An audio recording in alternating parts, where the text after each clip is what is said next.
वसी के अजीम और जलील नाम आपकी सलामती हो। मेरा नाम पादरी प्रोफेसर टोनी विलियम है। मैंने एक वीडियो बनाई थी आज से चंद साल पहले, जिसमें मैंने कहा था कि मसीह यीशु ने गैर ज़ुबान क्यों नहीं बोली। तो इसके ऊपर एक भाई ने कमेंट किए कि सर आपकी सलामती हो, सवाल सर ये उठाता है कि अगर किसी की दुआ ही गलत हो और हम आमीन कैसे करें, क्योंकि हमें दुआ सीखने की ज़रूरत है। मेहरबानी फरमाकर इसके बारे में ज़रूर बताएं। बहुत साल पहले की बात है कि मैं एक इबादत में था, बल्कि एक ऐसी इबादत में था जो किसी दफ्तर में थी। तो वहाँ पर एक जो शख्स था वो अपने बॉस के लिए दुआ कर रहा था, और उसने जब दुआ शुरू की तो वो बड़ी दिलचस्प थी। उसने कहा, खुदावन तुझे पता है कि हमारा जो बॉस है वो पूरे पाकिस्तान में जाता है, अपने ख़ानदान की परवाह नहीं करता। कभी वो किसी शहर में जाता है, कभी वो किसी शहर में जाता है, कभी वो पैदल जाता है, कभी वो गाड़ियों पे जाता है, कभी वो मोटरसाइकिल पे जाता है, कभी वो अपने चर्च में इबादत कराता है, कभी वो रातों को जाग जाग कर तेरी खिदमत करता है, कभी वो सारा सारा दिन तेरे हजूर अपने आप को पेश करता है और तेरे काम में मगन रहता है। खुदावन अपने बंदे को और सरफराजी दे, और कामयाबी दे, और बुलंदियां दे, और तरक्कियां दे, और रुपया पैसा दे, और सब कुछ दे जो उसकी ज़रूरत है। जब इस दुआ को मैंने सुना तो मैं हैरान रह गया कि ये दुआ है क्या। क्या इस तरह की दुआ जो है वो दुरुस्त है? वो शख्स किसे बताना चाह रहा था या किसे जिताना चाह रहा था कि उसका बॉस इतना मेहनती है? अगर आप ऐसी दुआ करते हैं अपने बॉस से तरक्की हासिल करने के लिए, फिर तो बात दुरुस्त है। लेकिन अगर हम ये समझते हैं कि हमें खुदा को ये सब कुछ बताना चाहिए, तो ये बात दुरुस्त नहीं है। हज़ारों दफ़ा ऐसी ऐसी दुआएं सुनने को मिलती हैं जिनके बीच में मंतक नाम की कोई चीज़ ही नहीं होती, जिनके पीछे लगता है कि जो खुदा का खादिम है वो ना तजर्बाकार है, उसे पता ही नहीं कि दुआ कैसे करनी चाहिए, कौन से अल्फाज इस्तेमाल करने चाहिए, और किस तरीके से खुदावन के हजूर अपने अल्फाज को खूबसूरत से खूबसूरत तर और खूबसूरत से खूबसूरत तरीन तौर पर पहुंचाना चाहिए। ऐसे बेशुमार लोग हमारे सामने आते हैं जिनकी दुआएं सुनकर सचमुच लगता है कि इन्होंने कुछ भी सीखा नहीं है। लेकिन आज के दौर में जब वो लोग जिनके पास खुद इल्म नहीं है, वो अपने बाइबल कॉलेजेस, बाइबल यूनिवर्सिटीज़ और पता नहीं कौन कौन से अदारे हैं जो बना के बैठे हुए हैं, अगर आप उनसे बात करेंगे कि हमें थियोलॉजी सीखने की ज़रूरत है, तो वो आमीन करेंगे क्योंकि वो अपने बाइबल कॉलेज खोल के बैठे हुए हैं। लेकिन अगर आप उनसे ये बात करेंगे कि हमें दुआ करना सीखना चाहिए, तो वो सचमुच इस बात को सुनकर चौंक जाएंगे, क्योंकि वो ये समझते हैं कि हमें खुदा का रूह और खुदा का रूह हमसे गलतियाँ नहीं सरजद होने देता। हालांकि ये बात बिल्कुल गलत है। हर शख्स जो खुदा के रूह से मामूर है, या खुदा का रूह जिसमें बसा हुआ है, वो एक आम इंसान भी है। वो एक आम इंसान की तरह वो तमाम गलतियाँ, वो तमाम गुनाह, वो तमाम बदियाँ कर सकता है या करता है। और हम अपने मुआशरे में बेशुमार लोगों को देखते हैं कि वो तमाम बुराइयाँ, वो तमाम बदियाँ जो हम कई मरतबा आम इंसानों में देखते हैं, वो खुदा के खुदाम में भी देखी जा सकती हैं। इसलिए हमें ये सोचना चाहिए कि क्या हमने दुआ करना सीखा है? क्या हमने कभी सोचा है कि ये कौन सी दुआ है, ये किस चीज़ के लिए दुआ है, ये किस काम के लिए दुआ की जा रही है?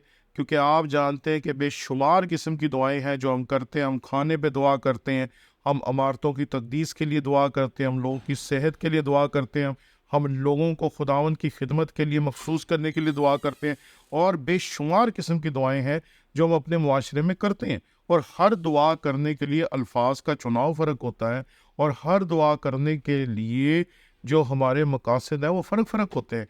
इसलिए हमें हर चीज़ को सोच समझ के करना चाहिए। बहुत साल पहले की बात है कि मैं एक इबादत में था, तो वहाँ एक बुज़ुर्ग खातून को कहा गया कि आप ज़रा दुआ कर दें। तो उसने आकर जो सबसे पहला सवाल पूछा वो ये था, किस बात के लिए? मैं हैरान था कि सचमुच ये पूछने की ज़रूरत है। और बाद में जब अपनी खिदमत के मैदान में हम उतरे, और पिछले 20 सालों में हमने ये देखा कि लोग कैसी कैसी दुआएं करते हैं जिनका कोई ना सर है और ना कोई पाँव है, بلکہ وہ بس بولتے جاتے ہیں۔ تو پھر ہمیں احساس ہوا کہ اس بزرگ خاتون کے الفاظ بالکل درست ہیں کہ ہر وقت جو دعا کی جاتی ہے اس کا مقصد فرق ہے، اس کا انداز فرق ہے، اس میں الفاظ کا چناؤ فرق ہے، اور الفاظ کے چناؤ کے ساتھ ساتھ آپ اپنی دعا کو اور زیادہ خوبصورت، اور زیادہ خوبصورت، اور زیادہ خوبصورت بنا سکتے ہیں۔ اور یہ سب کچھ کرنے کے لیے آپ کو سیکھنا پڑے گا۔ اس لیے دعا کرنا سیکھنا چاہیے، کیونکہ کئی مرتبہ جب لوگ نہیں سیکھتے تو یا تو وہ صاف ہی کہہ دیتے ہیں کہ ہمیں دعا کرنا نہیں آتی، یا پھر وہ جیسی تیسی انہوں نے دعا کرتے ہوئے لوگوں کو سنا ہے، دیکھا ہے، ان کے تجربے میں ہے، ویسی ہی وہ دعا کرنا شروع کر دیتے ہیں۔ لیکن یہاں پر ہمیں یہ سوچنا چاہیے کہ آپ جس میدان میں ہیں اس میں دو ہی چیزیں ہیں جی۔ پہلی چیز ہے خداوند کے کلام کی خدمت، خداوند کا کلام سنانا، اور دوسری چیز ہے دعا کرنا۔ یہ دو چیزیں ہی ہیں جو ہم نے لوگوں کو دینی ہے۔ اس کے بعد جو ہے وہ پاسٹل تھیولوجی ہے، جو آپ سب جانتے ہیں۔ جتنے بھی لوگ خداوند کی خدمت کے میدان میں ہیں انہیں پتہ ہے ہمیں لوگوں کے ساتھ کیسے بیٹھنا ہے، کیسے بات کرنی ہے، کیسے چلنا ہے، کیسے ان کے زخموں پہ مرہم رکھنا ہے اپنے الفاظ کے ساتھ۔ ہم نے یہ تمام چیزیں اپنے تجربے سے، لوگوں کے تجربے سے، لوگوں کے سکھانے سے، کلام مقدس کی روشنی سے، ان تمام چیزوں سے ہم نے سیکھی ہیں۔ لیکن ہم نے کبھی یہ سوچا کہ ہمیں دعا کرنا بھی سیکھنا چاہیے، کیونکہ کئی مرتبہ سچ مچ ایسا ہوتا ہے کہ لوگ ایسی ایسی عجیب و غریب دعائیں کر دیتے ہیں کہ جو دعا آپ کے لیے ایک طرح سے پریشان کن ہوتی ہے۔ آپ دیکھتے رہ جاتے ہیں کہ یہ اس نے کیا کہہ دی، کیونکہ لوگ جب دعا کرتے ہیں تو وہ جوش میں، جذبے میں یہ بھول جاتے ہیں کہ وہ کیا کہہ رہے ہیں، اور کئی مرتبہ وہ نادانستہ طور پر ایسی ایسی باتیں کر جاتے ہیں جو شاید آپ سوچ کر بھی حیران رہ جائیں کہ ایسی باتیں شاید پلپٹ پہ نہیں کرنی چاہیے۔ گزشتہ دنوں ایک خاتون کا ایک ویڈیو تھا جو کسی نے مجھے بھیجا، جو اپنے پاسبان کے لیے نعرے لگا رہی تھی۔ تو میں نے جب اس کے ان نعروں کو سنا تو میں چونک گیا، کیونکہ وہ نعرے لگا رہی تھی کہ یہ مرد خدا ہے، یہ خدا کا خادم ہے، یہ ہیلر ہے، یہ ہے اور یہ وہ ہے، اور کرتے کرتے آخر میں جو اس نے بات کی وہ اس سے بھی حیران کن تھی۔ اس نے کہا ہی از آر گاڈ۔ تو جب اس نے یہ الفاظ استعمال کیے تو میں چونک گیا، میں نے کہا یہ کیا اس نے کہہ دیا۔ تو کئی مرتبہ ہم دعاؤں میں بھی ایسے الفاظ لوگوں کو ادا کرتے ہوئے دیکھتے ہیں۔ اسی لیے چرچ نے لٹرجی بنائی تھی، لکھی ہوئی دعائیں۔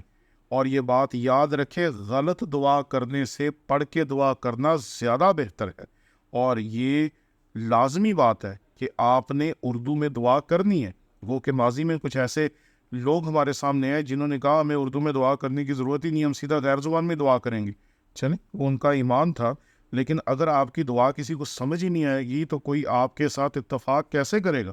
اس لیے ہم سب کو اردو میں دعا کرنی ہے، اور جب ہم اردو میں دعا کریں گے اور ہماری دعا کسی کو سمجھ نہیں آئے گی تو وہ کیسے ہمارے ساتھ دعا میں آمین کریں گے؟ اس لیے خدارا آپ کلام سنانا سیکھیں، آپ دعا کرنا سیکھیں، تاکہ آپ بہتر طور پر خداوند کی خدمت کو سر انجام دے سکیں، اور لوگ آپ کی خدمت کے وسیلے سے برکت پائیں، اور آپ کے وسیلے سے خداوند کے نام کو جلال ملے۔ آمین۔